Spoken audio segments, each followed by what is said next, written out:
and welcome to Deeply Curious. My name is Cody Jensen, and joining me in our New York City studio apartment is my wife, Sarah. Hello. And for the first time ever on Deeply Curious, we have a special guest, our best friend, Josh Kluge. Hey.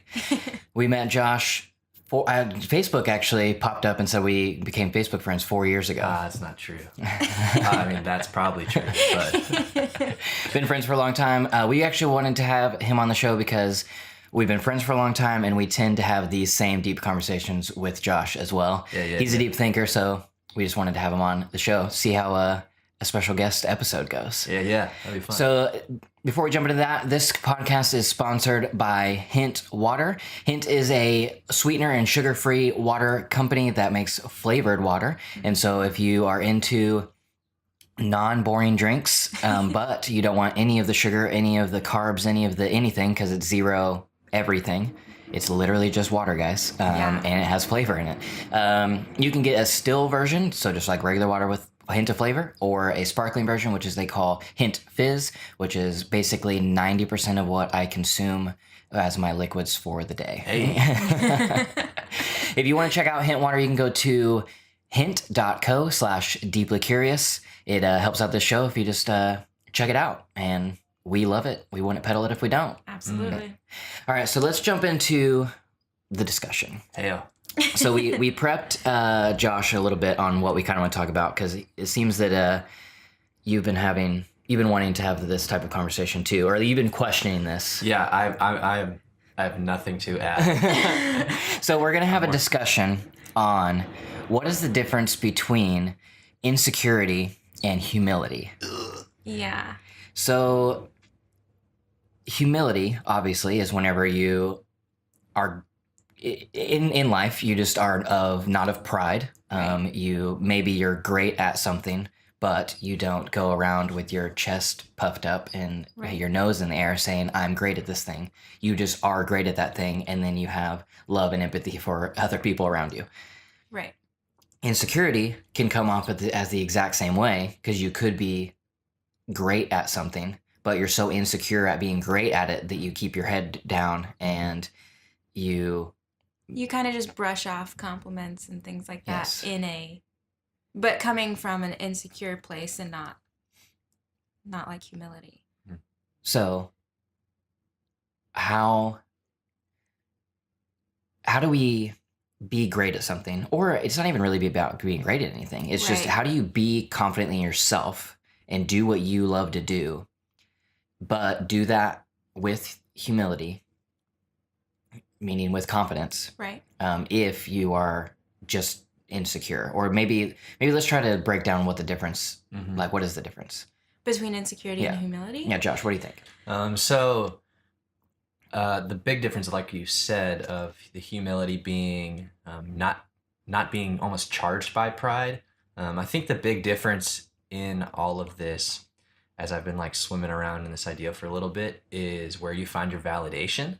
So if you find validation in being affirmed in the thing that you're doing, that's actually proof of an insecurity. Whereas if you do what you do and the validation of someone else doesn't matter to you, then that's whenever I would say, I guess I don't know if that's more of security versus insecurity. But I think a huge part of insecurity is where you find your validation. And so then humility, the posture in which you have of humility versus insecurity, although it can look the same, it's kind of what's your motive in that posture? Is the motive that I don't need someone else's affirmation, and I know that I'm good at this thing, or I know that I'm doing what I'm supposed to be doing?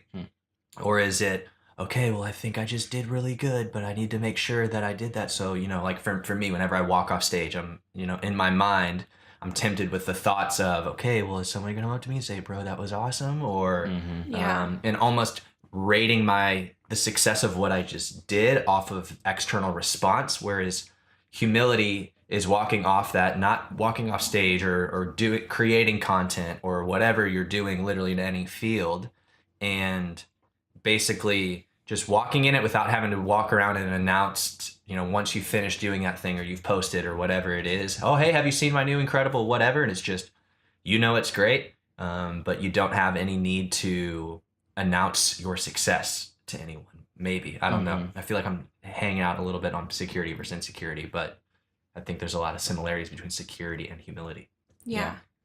That's actually really good, because I think for me, mostly, it's just, it all stems from insecurity. Like, a lot of people have always said, like, oh, you're so humble to not ever announce that or whatever. I'm like, yeah, I really think, though, I'm just insecure. Like, I don't think I'm trying to be humble. Nope. I think I just don't know, like, where I fit, you know? But, like, the idea of, like, humility and insecurity kind of being tied together is interesting to me. Because I would have never really thought about it like that, you know? That's all I have at it. Yeah. I mean, that, just listening to that, it's, I don't know, it's kind of like the insecurity of it is, you know, if I was to be a musician, like, so the reason Josh is mentioning being on stage is because Josh is a musician and incredible bass player, and he didn't say that because he is either insecure or humble. We'll find out later. So, like, if I was on stage and I played well and I got off stage, I feel like insecurity would be, okay, so you get off stage, somebody does come up to you and they're like, bro, that was like the best I've ever heard you play. I feel like insecurity and humility comes in the response. And so if you were to respond with, yeah, man, I mean, I don't know, I just, I really messed up that lick, you know, on the second song or whatever. It's like, you try to diminish what you did versus just being like, oh man, thank you so much for saying that. Like, that means a lot to me that you would tell me. Yeah. Versus, like, I feel like in those times of insecurity, it's like you put your head down and you make excuses for how good it was, or like you try to not make it seem as good as it was, and you don't accept the compliment. And I feel like if you are confident and humble, then you don't just say, yeah, I know, I practiced really hard. You're right, that was good. You know, you're like, man, thank you so much. Like, I appreciate that. Like, I feel like maybe to me that's where insecurity versus humility comes in, as the response. I agree with that. Yeah. I also think it's interesting that a lot of people don't really know how to accept a compliment. Just like straight accept a compliment, and that's it. Maybe that comes with insecurity, I guess. Yeah. Well, and that's even in the culture that I grew up in. And wasn't even explicitly pushed, but it was kind of modeled. Same. Was when I would, get off stage, and someone would say something to me, I almost didn't feel like I was allowed to accept the compliment. I had to either downplay what had just taken place or kind of just, point it towards something else of, oh man, that's because so-and-so did so incredible, which is, to me, is almost robbing you of feeling the success of what you just did in that moment. There's nothing wrong with that. Now, again, I think it just keeps coming back to value, or of, I don't, if walking off stage, again, like I said earlier, of I'm now here, I performed, I presented or whatever, and now there's a question mark on what I just did. And now the rate of what I just did, if it was great or if it was junk, is dependent upon the types and quality of compliment that I get or don't get. Which I think is just a huge thing, especially in music culture. I obviously don't upload videos or create content. You don't want to see anything I do upload, because it's probably just one shot with me holding my camera like this because I'm so excited about whatever I'm filming.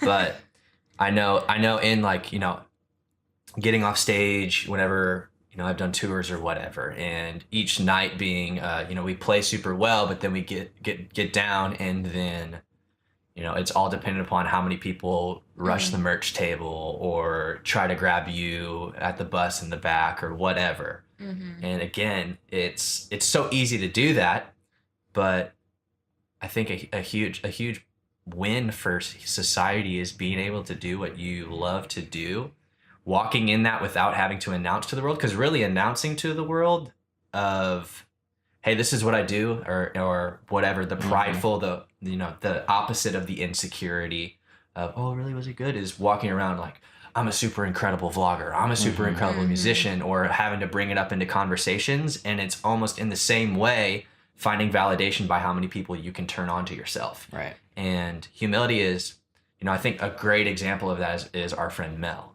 Chan.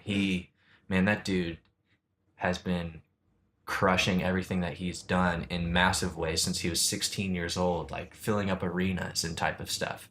And you'll have a conversation with him and you'd have no clue at all anything that he is done, just finished doing. Like I was walking around this city yesterday and seeing pieces that he's worked on that are on billboards or in Urban Outfitters or different things like that, and you'd have no clue that Mel had any hand in that. And it's not because Mel is too scared to talk about it or anything, but Mel doesn't need you to affirm him to know what he did was good. Right. And he doesn't need you to affirm him to know what he is doing is important to him. Right. And so I think humility is just almost not needing anybody in a way when it comes to personal value.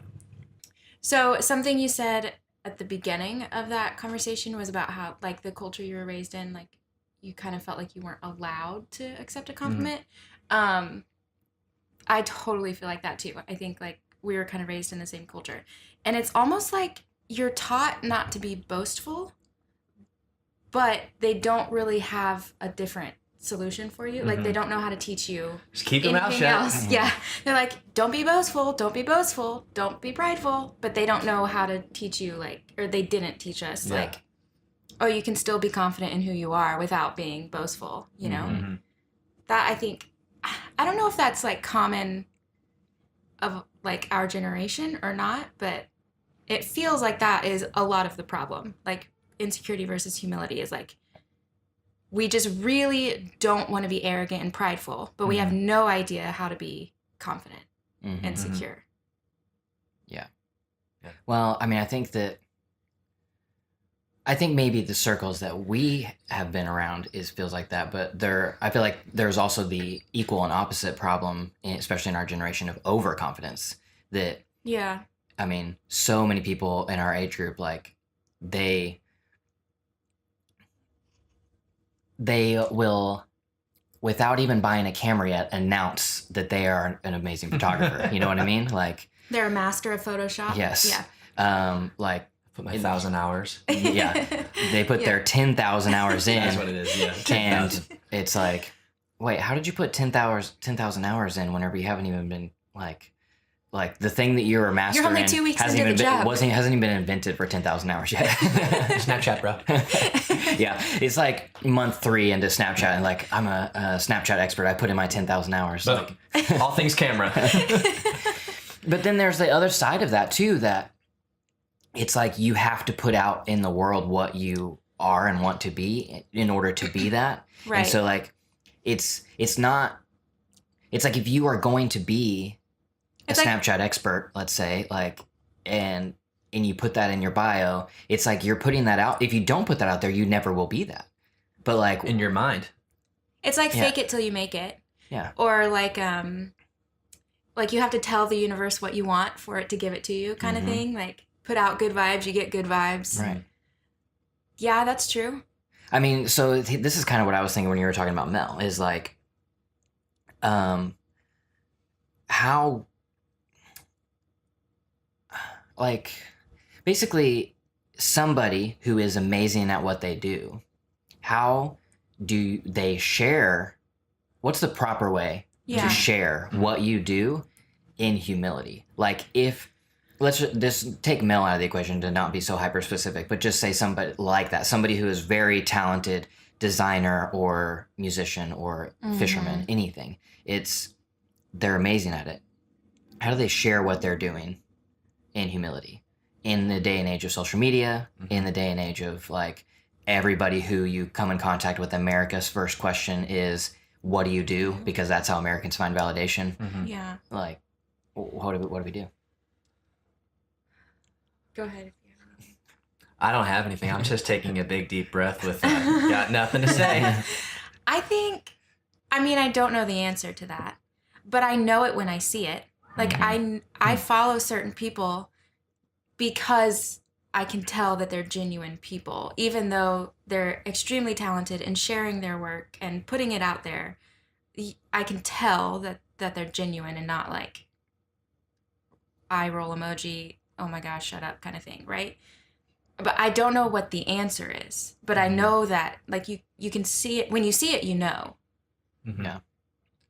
I know for me, in moments where I can tell that what I'm doing or what I'm, so to say, I'm trying to think of an example, or say like in moments during shows where, you know, I'm getting ready to play a line, there'll literally be moments in time where I'm thinking like I'm gonna play something, and then the second I finish that, there's been times where I've thought, ooh, I wonder what so and so in the audience, if I had a friend that was in that town that night or something, thought of that line. Or before the fact, doing like, I'm gonna play this thing and people are gonna freak. I think the difference, at least in that specific instance, is, am I playing that line so that people will freak, or am I playing the line that was just what the moment called for, and then all of a sudden it had a good response and okay, cool. Yeah. Whereas again, just from, I keep coming back to this, but what's your motive in posting? What's your motive in creating? You know, Right. if it's that's it, then that's insecurity, because you're literally doing it for validation. Right. But then there's a question, or it brings up a question for me, like, is creating for an audience in mind specifically, is that like a good or bad thing versus just creating for yourself and then having an audience actually love it? Like, is there something wrong with creating with a specific audience in mind? Like, oh, I'm going to create this song because I know this audience will love it.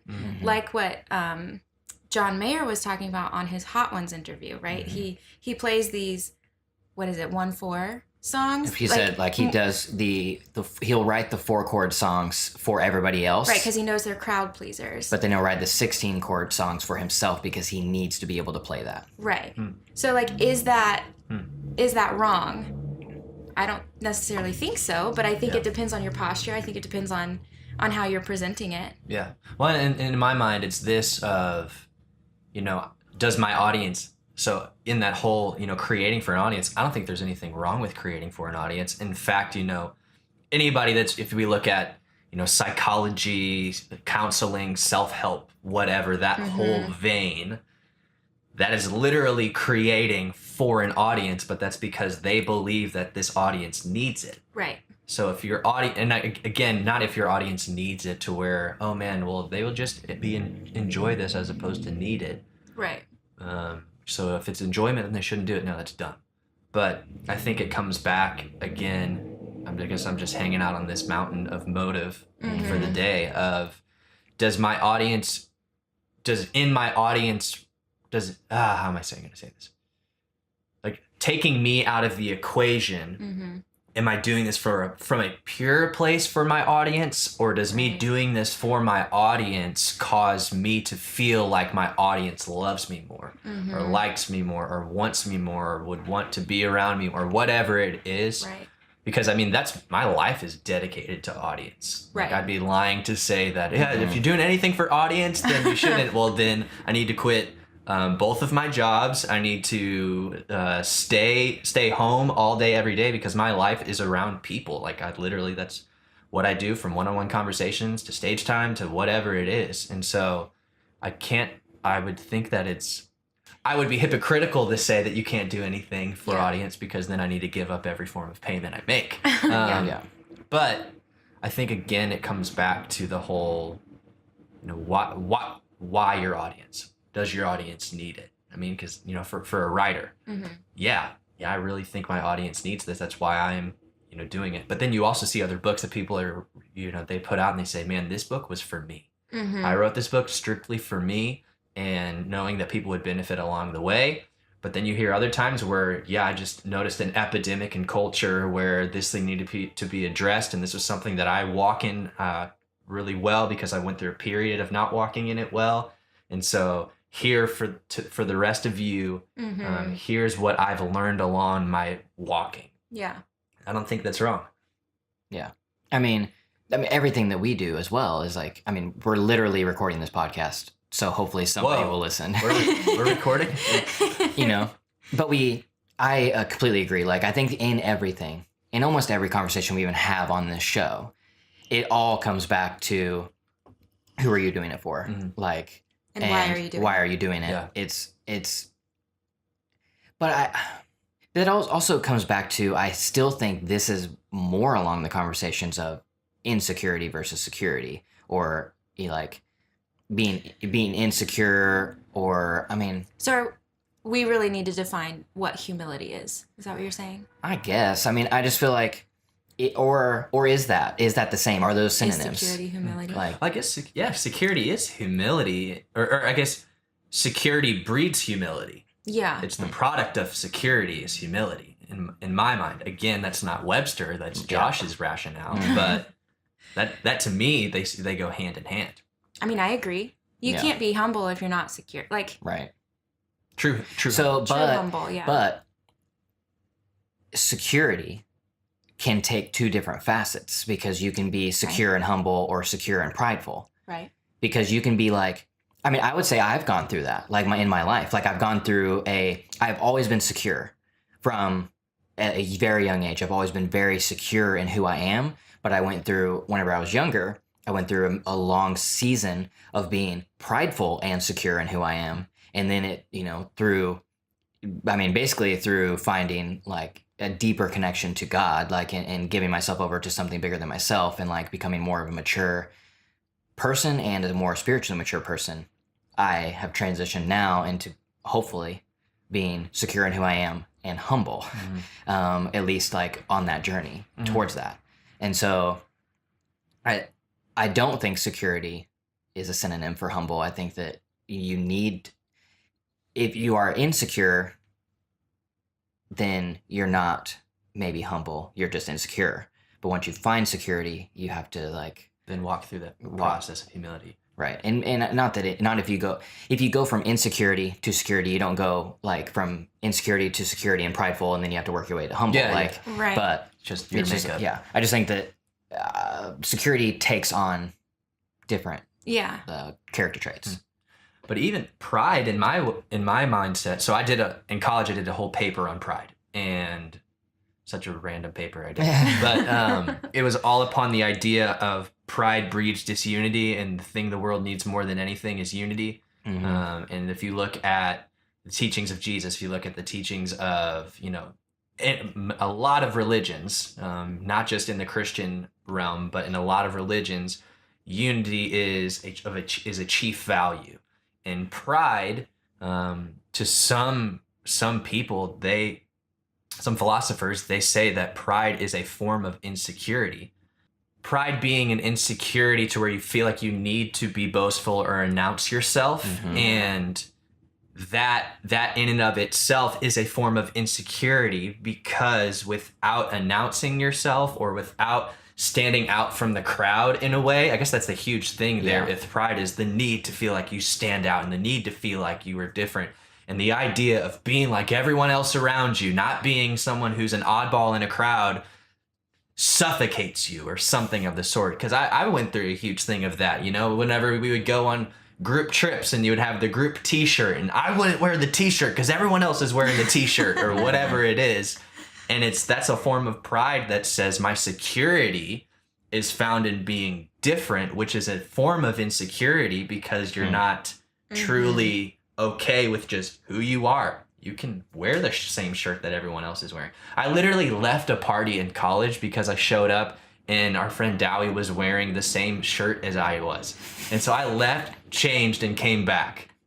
And I was so annoyed in that moment, but I look back and think to myself, wow, how insecure of me was that to need to change my clothes, even though I walked in and was, so prideful in a way of, man, oh, you're wearing that freaking shirt? All right, dude, I'm out of here. I'll be right back, or whatever it is. And so I think, to me, a huge form of insecurity taken on in a different way, because really what it is I think security is like here in the center, and then you have, I I'm trying to think of a word besides insecurity because that's the antonym of it. But you have, if security is the center, then the pendulum extreme to the left is pride, and the pendulum extreme to the right is, I don't want to say timidity because I don't want to,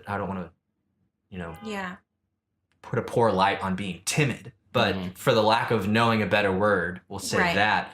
And not just happy middle, but just true, call it Zen or call it completeness, wholeness, whatever it is, right there in the middle where you are secure. You don't have to announce yourself or walk around knowing that you're the hot stuff or telling everybody you are or whatever. And then you're also not looking for everybody else's approval of you to affirm that you are secure. And it's just here in the middle. Yeah. So is right there in the middle humbleness? Again, I think it's the fruit of security is there in the middle, being humble. Because again, the whole humble, I think humble is a genuine expression of security as opposed to something that you can wake up, put the hat on today, and today I am humble. Like, I don't think humility is something you can work towards, but I think it is the byproduct of security. Yeah, totally agree. Because I think that okay, so I'm saying I agree with this question. Can you decide to be humble? I don't think so. I would say like maybe that's too strong of a like definitive. Yeah. But I do think that you can. I mean, there's a reason that you went from being prideful to being humble, right? Like you went like I don't know. But also I would counter that with, yes, I did go on that journey, but that journey wasn't on searching for humbleness. It was seeking after God, and the fruit of that was that I became more humble. And I was actually very surprised one day whenever somebody who didn't know me through the journey, they had recently met me and like they only knew me for a few months, and they're like, the thing that I love about you is how humble you are. And I was like, what? I've never heard that. I love that. I've been in offices telling me that I'm not that. Like, okay, sweet. Now I'm humble now. You have this boost of pride in being told you're humble. I don't know. I think that you can decide to, like, you can wake up and just realize what, a terrible person you are and just be like, okay, I need to fix this, right? And like go on a journey to fix it. I don't think that it's going to be a definitive, like, I am humble, right? Like, and you can't decide that for yourself, I don't think. I don't think that you can say like, I'm humble, because that sentence in itself is not humble, right? But I think that you can wake up and realize that, you're on the wrong path and that you're kind of a terrible human being and you need to be better, right? What a terrible morning. I think, awful morning, but I think it can happen. Yeah. So I feel like you can choose that, but it's not exactly just like. But I think you would be choosing to act humble. Like, because I feel like in the moment, let's say Josh came up to me and he was like, bro, that last vlog you did was amazing. I would then say, okay, I'm trying to be more humble. So that my response to that would be like, how would a humble person respond to this? And so it would be a conscious like effort of like, okay, instead of doing what I normally do, I'm now going to react this way. And so you're choosing to react in a different way, which I don't think is truly being humble. It's not being humble yet. I'm not saying it won't get there, but I don't think you're choosing to be humble. I think you're choosing to react humbly. Right. But just in the same way, fake it till you make it. Yeah. Like that works in all directions. Yeah, I'm not, okay, so yes, I think maybe the answer to the question, I agree with you in saying that yes, you can choose to be humble, but you don't choose to be humble overnight. You choose to act humble until it becomes natural. Right, that's what I'm saying. Yeah, it's a journey. Yeah, I want to bring up what Cody said as just another thought. He was saying he focused his attention, the terminology fruit of or results of, is kind of what's just like brewing in my mind right now, of when you had said you weren't necessarily trying to focus on being humble, but you were focusing on centering yourself. And in the midst of that, the fruit of, the result of, and it's kind of this idea of, it's basically, what are you trying to materialize? There's a materialization taking place, but are you focusing your attention on becoming a tree, or are you focusing your attention on becoming a fruit? And this idea of, if you focus your attention on becoming a tree by getting your roots down, and it doesn't look like the fruit, but again, the product of a tree that is rooted, that is, soiled, has gone through the process, and then starts sprouting up, is off of its branches comes fruit. And then whenever a storm comes, or something, a challenge or whatever it is, the tree just blows, and sure, one of the pieces of fruit might fall off, but the foundation of the tree is still there to still yield fruit, as opposed to focusing all your attention on the fruit of, all right, so we're going to call the fruit an apple. And we'll pick the apple of humility, and I'm going to focus all my attention on materializing this apple, and I finally get it enough, just brain power and focusing and staring at nothing, and it just pops up, and then all of a sudden 2 weeks go by, and then the inside of it starts getting rotten, and there's worms in it, and then a storm comes or whatever, and it just blows away. And it's this idea that, to me, I think, is we have to look at the word that comes between, or that comes after fruit, and see of, like, the fruit of, the result of all of that was for you humility. And so really realizing that humility is something that, to me, you can try and focus being more of, but whenever it's pure or genuine, it becomes as a natural result of, as opposed to something that you're necessarily needing to engage. Oh, I have to be more humble, because then you can also just get into a self-hatred mode of, you're constantly examining, am I being humble? Was that humble? Was that humble? And it's just, no, am I being centered for your thing? I'm focusing my attention on being centered, and the result of being centered for you was humility. And so that, to me, is where I think it comes from, is not necessarily focusing on, now obviously being like focusing your attention on centering yourself wasn't, without choosing in moments to not react in prideful ways. So it's not just say, oh yeah, I'm just choosing to be centered and not even paying attention to the way I act. I'm still going to be a prideful jerk, but whatever. But I think it's a hand in hand of humility being a natural response is so much easier whenever you were centering yourself, and then choosing it was something that you desired to do, as opposed to felt obligated to do because it was changing you. Yeah, because I think that it comes down to self-awareness. Like, the centeredness made you, whenever, let's say, you are prideful, you choose to start centering yourself, and like seeking after things that are bigger than you as a person. And so you're centering yourself. And then the next time that you're prideful, you actually recognize it. And whenever you recognize it, that's the very first step in the that's when you have journey. the opportunity to change it. Right. And so it's like, I think, basically what I'm saying is, I think that centering yourself is the most important thing. And just, if you were to just focus on changing your pride, then you are just constantly thinking about your reactions, and maybe you won't get as far. Like, and then if you weren't like focusing on the root, I guess, which made me think about the question of, if humbleness is the fruit of the centered tree, insecurity is the fruit of what tree? I mean, we can just go antonym and say the uncentered tree. Or the self-centered tree. Yeah. I would say both of those.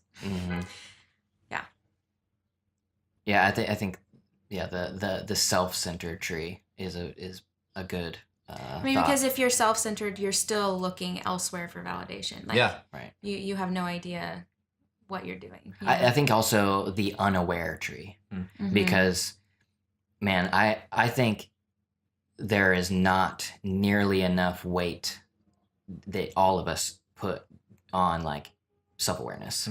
And totally agree. I mean, if you've been listening to Deeply Curious, this comes up in almost every single episode, because I mean, I truly believe this, in that to know and to change and to do any of anything. Like you have to Anything be in a healthy manner. right. You have to be self-aware.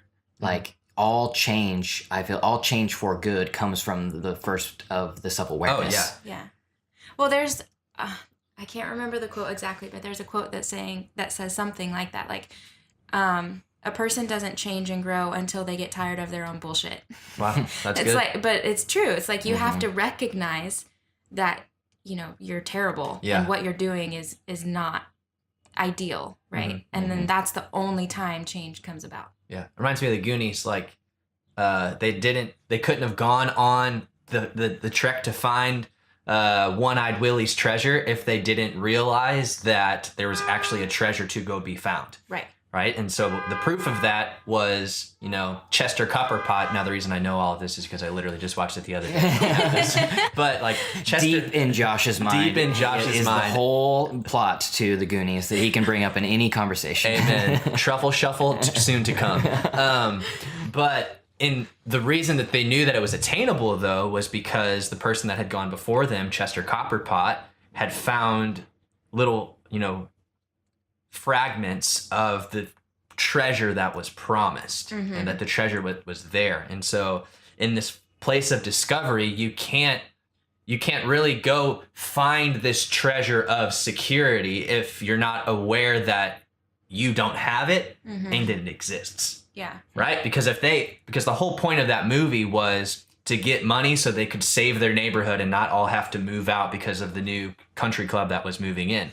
Well, if they had the money elsewhere, there would be no need to go find that treasure. But it was the realization of their lack that caused them to go towards something that they needed. Yeah. And so in the same way, like the realization of your lack of security, your lack of, fill in the blank, results in your realization that you need it. Right. And then almost the encouragement to keep on going are the people in front of you, the Chester Copperpots, if you will, that have trekked the journey, and maybe they haven't arrived to it, but they still, in and of themselves, have possessed fragments of it. And now I think, luckily, the journey of security or humility isn't one that no one has successfully done, because I can name so many people that walk in that so well. Absolutely.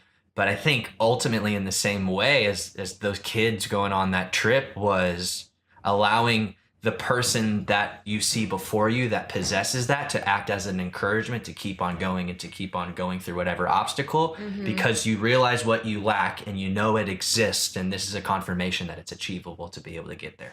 Yeah. I absolutely agree that everything takes like a community, right? No matter what you're trying to attain, like it takes a community, and in that, or I guess recognizing and like admitting that in itself is a form of humility. I think just saying like, look, I know, like I'm confident in who I am, but I know I can't do this without other people, right? Like, yeah, I think that is definitely a part of it. Just like the humility comes with recognizing that you can't do it by yourself. yeah, Well, because in what you were saying about your journey through pride and humility, it was somebody recognizing that you were an arrogant prick and needed that to be adjusted, and which illuminated your mind to the necessity of that being something you wanted to walk towards, not focusing on it, but then going towards the centered tree, to use that image. And then again, in community, somebody else was saying, hey man, I love how humble you are. And it was community that made you aware, and community that notified you of your change. And I cannot tell you how many freaking times, how cluelessly I've been walking through life. Not because I'm not a self-aware person, but namely because my normal or what I was doing wasn't necessarily in my mind wrong, but it's just my normal. And so anything, I used this example last week in a conversation of growing up, I had no idea what my dad did for work. All I know is he worked for the government.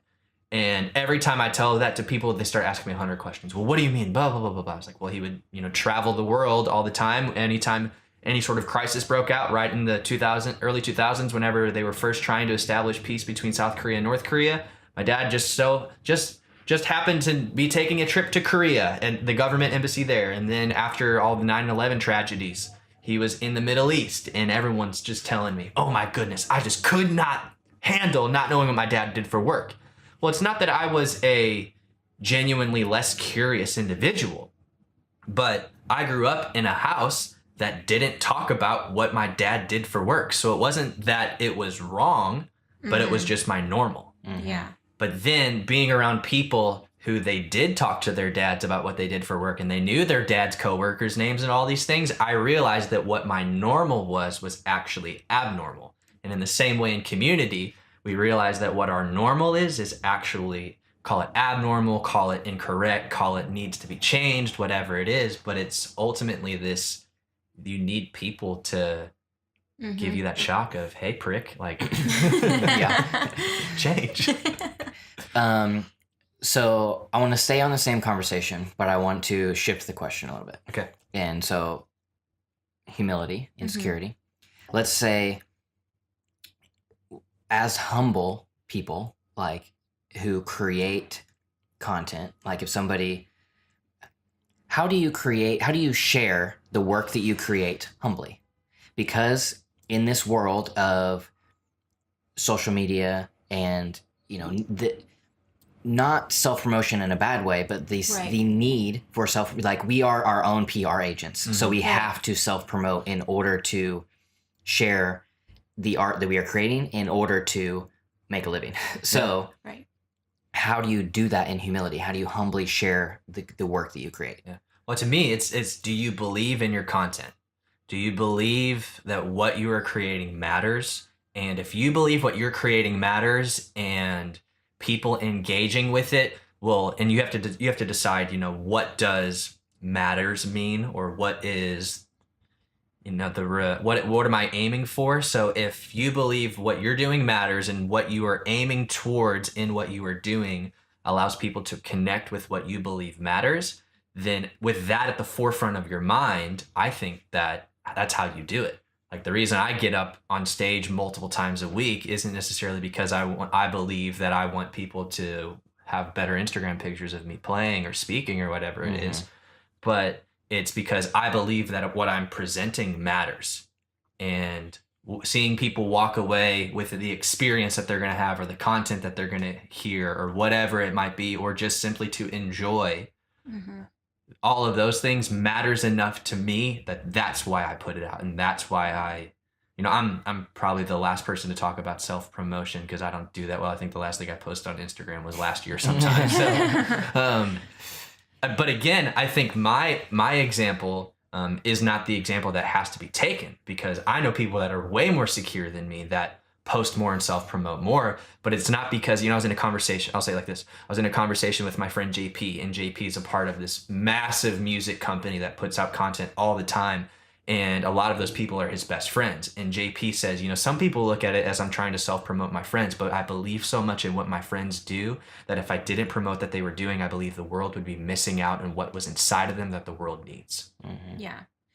I think, well, to go with that, I don't know how to self-promote either. It's the worst. I feel gross doing it, but I know it's important. So there's that. But this author, John Acuff, wrote a thing, I think on Twitter. Anyways, it kind of like changed my mind on self-promotion, because he said authors promote your books. Like, who cares if people are tired of seeing your self-promotion because you spent years and years working on something and it deserves to be seen. Yeah. So I feel like just kind of taking that approach of like, I worked really hard on this and I'm proud of it. Not like, I need you to see this, but like, I'm proud of it. I feel like is, I don't know, a good approach. It made me consider self-promotion differently, because I always feel kind of icky self-promoting. Like, oh, hey, like, I know you have a lot of other things to watch, but can you watch my video? You know, like, it feels kind of gross. But just looking at it from that perspective of like, you worked really hard on this and like, you know, you worked on it for a reason. I feel like, I don't know. Yeah, to celebrate what you have found fulfillment in or enjoyment in. I mean, that's every dance recital, music recital for kids growing up. You're not doing they're not going to lessons every week so that they can come to the recital and so that mom can be proud. Now, I know that there are some soccer moms that put their kids in all those things because they feel validation from that. And that's a whole other conversation. But I'm not a soccer mom, so I can't speak to it. But it's again, it kind of comes back to that of, I'm not taking music lessons every week, or I'm not taking dance lessons every week because Right. I want you to come to my recital and tell me how awesome I am. But the recital is just a celebration of you coming. Basically, the recital is you coming in and seeing and enjoying what I've been enjoying for the past 6 months and been preparing for. Right. I've been preparing so that you enjoy it. I freaking enjoy this thing and I love it and I feel fulfilled in it. And I want you to come into my experience of fulfillment. Right. And like, we don't look at like traditional like promotion and go, "Ugh, I can't believe they're promoting that product." You know what I mean? And we don't do that. Yeah. We only do that to individuals who are promoting their own product. That's so true. Wow. I've never thought of that. So Like you see a trailer for a movie, you go in the Yeah. subway, you see an ad for the same movie, you go to Times Square and you see Yeah. a massive billboard for that movie, and we don't think anything think anything it. about it except But- for I want to see that movie. Exactly. Right. But when someone posts on their Instagram, "Hey, I'm a photographer. I'm booking sessions or whatever," we like roll our eyes. Oh my God. Why? I wonder if makes that's no because we sense. can't be proud for other people. Well, that I think is a big deal. Like it's Part of it. there's this kind of like issue that because of I feel like the social media and like kind of the culture that we're in now, seeing other people succeed kind of makes us worried. Like, oh my gosh, like somebody else is doing something and I need to Oh, do man, it or I'm right. gonna miss out, or everything moves so fast. And so we feel like we need to be doing what everybody else is doing. And so when someone succeeds, we kind of see that as like we missed our opportunity. Yeah. And we see individuals as competition. Yes. And we see movie studios or products or whatever as just things. We see Yeah, it they just are as- what they are. They are like we're not competing with Hollywood. We're not competing with Everlane's new underwear. Like Right. we are competing with like we feel like we're competing with the other people on social Yeah. media, Right, the other individuals. who are like putting this stuff out there. So then I wonder if it would be different if J.J. Abrams had his own Instagram account and was the main person posting about his new movie. If I we mean, would feel the same way. I would feel completely different about it. I Yeah. would still treat it like traditional media. Yeah. like Because he because has he's an already unattainable individual. He's Not an- unattainable, but just somebody you're not connected to. Yeah. yeah, I would say it's unattainable. Like Yeah. it's just that kind of there's like this distance. You're removed from that kind of idea. you'd almost use it as inspiration. Yeah. So, Yeah. so here's an example. Paul, whenever they started Laney, Mm-hmm. I don't want to say hilarious because I'll back It up. was because I was thinking of this exact example. Okay, so Paul, whenever he started Laney, had a group of his friends that absolutely loved the music. We were freaking out. We were excited for him. But then along the same lines, there were people that had nothing but negativity to say Yep. and were, comment this, comment that. And anytime something would come out, it would be, you'd have these people that would be championing it. And then you'd have people that almost had to give prefaces as to why it was okay to be received or something weird. But I watched him experience this thing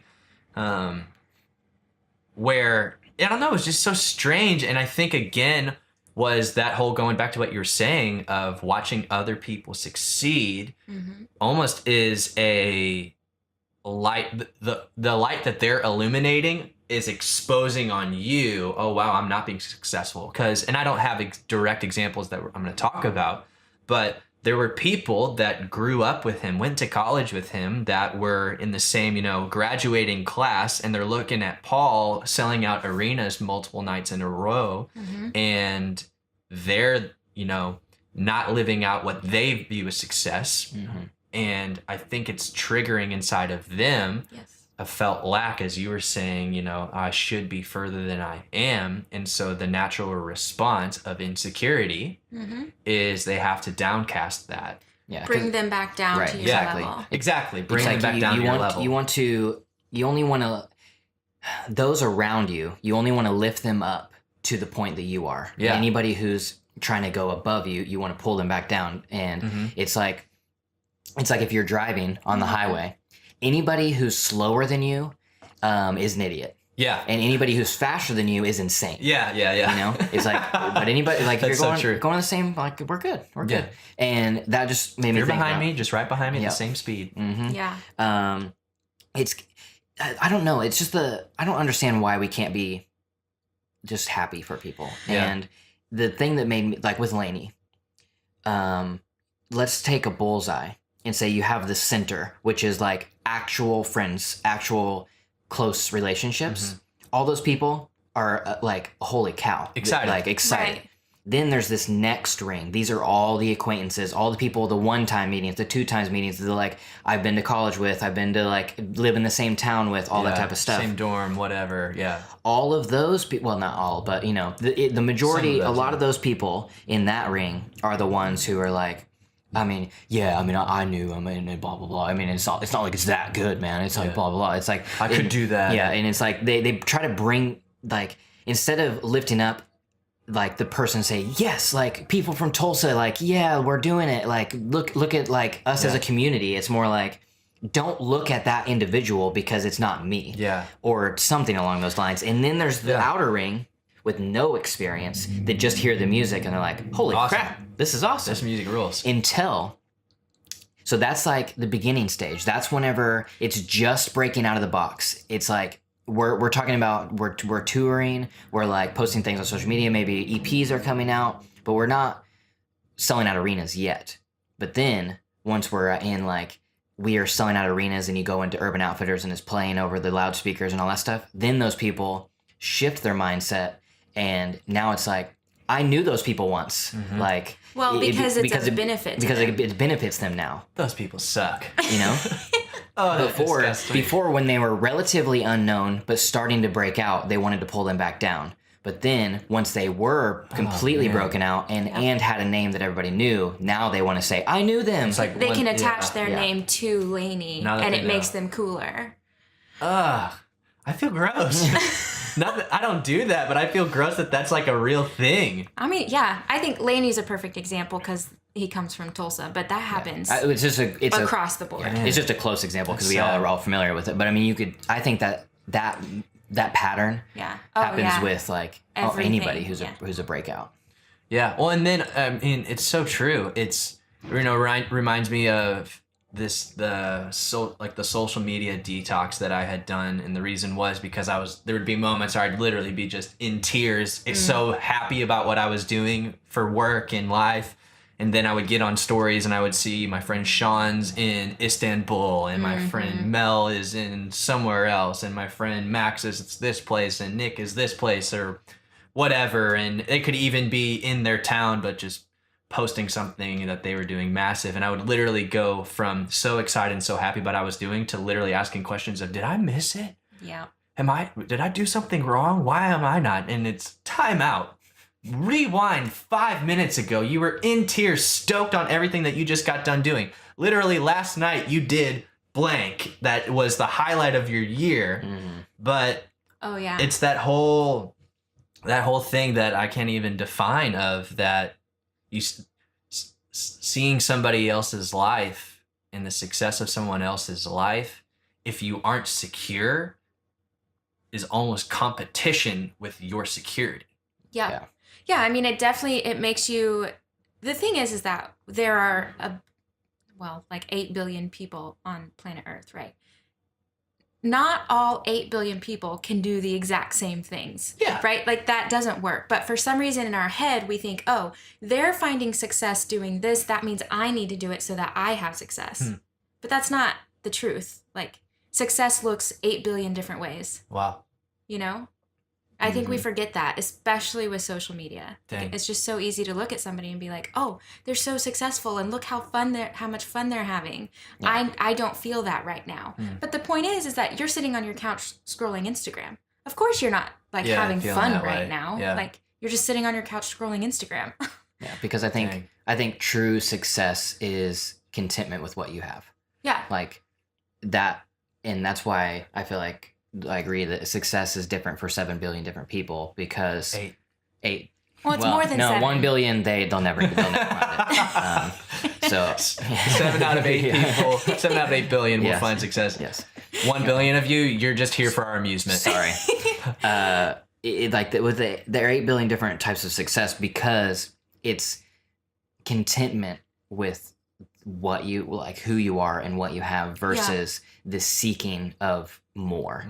And I think that all different levels of success come in that. Yeah. Yep. That I love that visual of success looks 8 billion different ways, because it kind of creates a unique thing of no one will have, if I truly run towards what was made to do, it will look different than everyone else, and that's what the world needs. Yeah. And- Well, there's a quote that's like that. It says, It's my quote that I just it's said your right quote. It says, don't ask what the world needs, but ask what makes you come alive, because what the world needs is more people who have come alive. I'm gonna leave for a Dash second. Sarah Jensen. No, I didn't say that. But that's exactly it. Yeah. And we look to all these other people to kind of build like what we think success is, right? Mhm. But we can't actually follow in their footsteps, because our success is going to be completely different than theirs. Yeah. You can take inspiration and maybe some pointers from people, but you can't look at Steve Jobs' life and do exactly what he did and get to where Steve Jobs was, because you were not Steve Jobs. Yeah, you weren't made to be Steve Right. Jobs. Just like Yeah. Steve Jobs could not be Bill Gates. You know, Mhm. it's completely different. And that security Yeah. is realizing that, but not just realizing that and walking around with your shoulders down and like, oh man, I'm just made to be unique or whatever, but walking in that almost as an excitement of a new journey you're getting ready to walk out on. I don't know, just that there's just that idea of, what if I'm doing what I was made to do and walking towards what I was made to do, it's going to look different than everyone else, but I don't want to be known as a carbon copy. I want to be known as an adventure. Yeah. Mhm. And that's what we were all created to be known as. Yeah. And that's security. It's yes. I think the thing that just made me, I don't know what you said just made me think of this, but I just thought of this. Tell me. This is I'm going to say in social media, but this applies to everything. So like with Lainey making it big, and like there's people looking at this, or like maybe what you said on you just scrolling Instagram and seeing your friends, like what they're doing. I think it comes back to the security and the centeredness.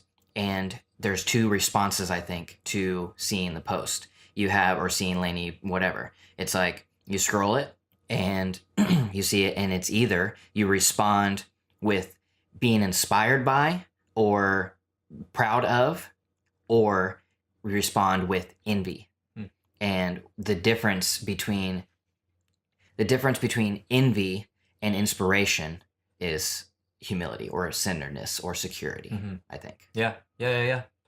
Which is going to be so much easier to do with people you don't know. Oh yeah. But I think the gauge of if it's actually something you carry is whenever you see the people that you do know, and if your response is envy or inspiration Mhm. or celebration or Yeah. downplaying. Yeah.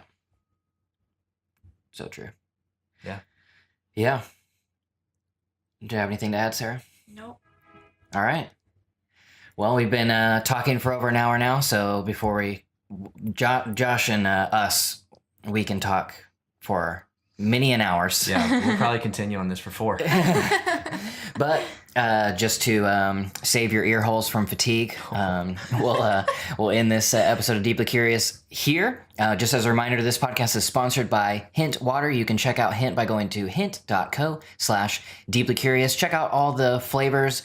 Try out the Hint Fizz for my sake. Use me as inspiration. Yeah, not envy. Yeah, don't be envious of my water Inspiration. drinking, but be inspired by the fizzy goodness. Be inspired to drink Hint. Yes. All right. Drink Hint, not sugar. And we'll see you in the next one. Bye. See ya.